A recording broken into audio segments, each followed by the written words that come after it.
राधे राधे सभी को। जय श्री राधे श्याम। हमारे चैनल में आप सभी का स्वागत है। हमारे कान्हा की तरफ से, राधा रानी की तरफ से आप सभी को राधे राधे। और हम सठ शीतला एकादशी की कथा सुनाने जा रहे हैं, तो आप सब भी सठ शीतला एकादशी की कथा ध्यानपूर्वक सुने। जितना फल इसको कहने से मिलता है उतना ही फल सुनने से भी मिलता है। तो चलिए हम शुरू करते हैं सठ शीतला एकादशी की व्रत कथा। एक समय दालमय ऋषि ने पुलस्त्य ऋषि से पूछा, हे मुनीश्वर, मनुष्य मृत्युलोक में ब्रह्म हत्या आदि महान पाप करते हैं और दूसरे के धन की चोरी, दूसरे की उन्नति देकर ईर्ष्या आदि करते हैं, परंतु फिर भी उनको नरक प्राप्त होता है। सो क्या कारण है? वह न जाने कौन से अल्प दान, अल्प परिश्रम करते हैं जिनसे उनके पाप नष्ट हो जाते हैं। यह सब आप कृपया करके मुझसे कहिए।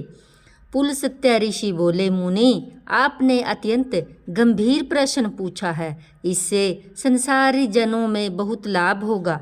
इससे इंद्र आदि देव भी नहीं जानते, परंतु आपको वह गुप्त वेद अवश्य ही बताता हूँ। माघ मास में आने पर मनुष्य को स्नान आदि से शुद्ध रहना चाहिए और इंद्रियों को वश में रखना चाहिए तथा काम, क्रोध, मद, लोभ, मोह, अभिमान आदि का त्याग कर भगवान का स्मरण करना चाहिए। उसको हाथ पैर धोकर पुष्य नक्षत्र में गोबर, कपास, तिल मिलाकर उपले बनाना चाहिए। उन कंडों से 108 बार हवन करें। यदि उस दिन मूल नक्षत्र को द्वादशी हो तो नियम से रहें। स्नान आदि क्रिया से शुद्ध होकर भगवान का पूजन कीर्तन करना चाहिए। एकादशी के दिन व्रत करें और रात्रि को जागरण का हवन करके उसके दूसरे दिन धूप, दीप, नैवेद्य से भगवान की पूजा करें और खिचड़ी का भोग लगाना चाहिए।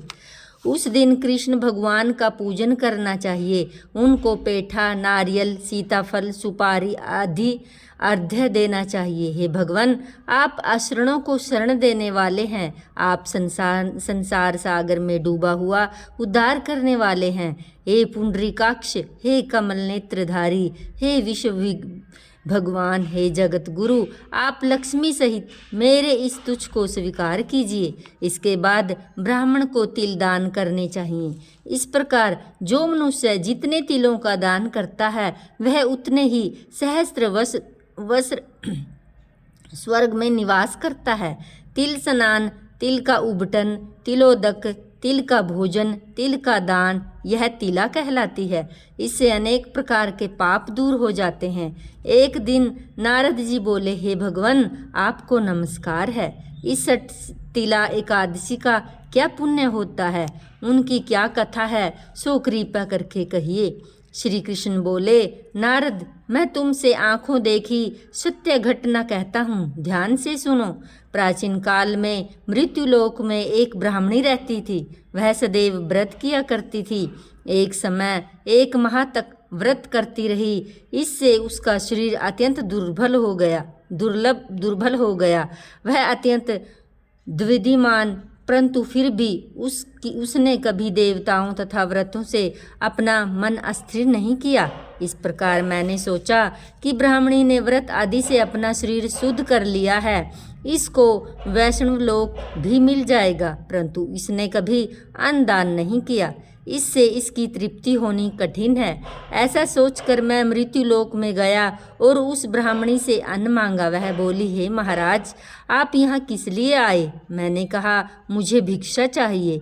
इस पर उसने मुझे एक मिट्टी का पिंड दिया। मैं उसे लेकर स्वर्ग लौट आया। कुछ समय बाद वह ब्राह्मणी की भी शरीर त्याग कर स्वर्ग आई।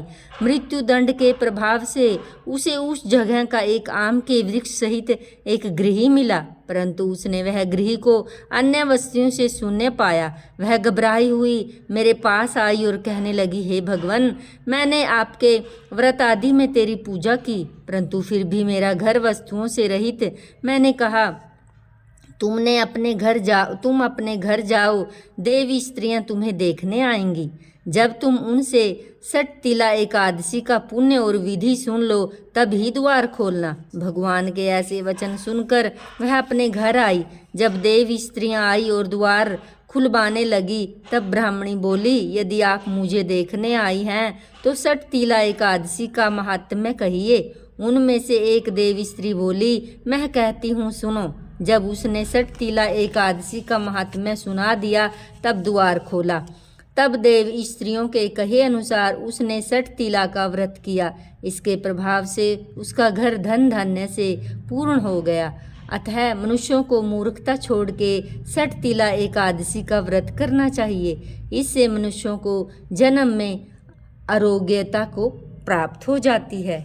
तो ये थी हमारी षठ तिला एकादशी की व्रत कथा।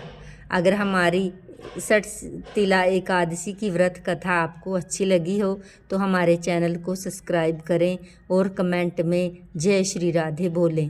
राधे राधे।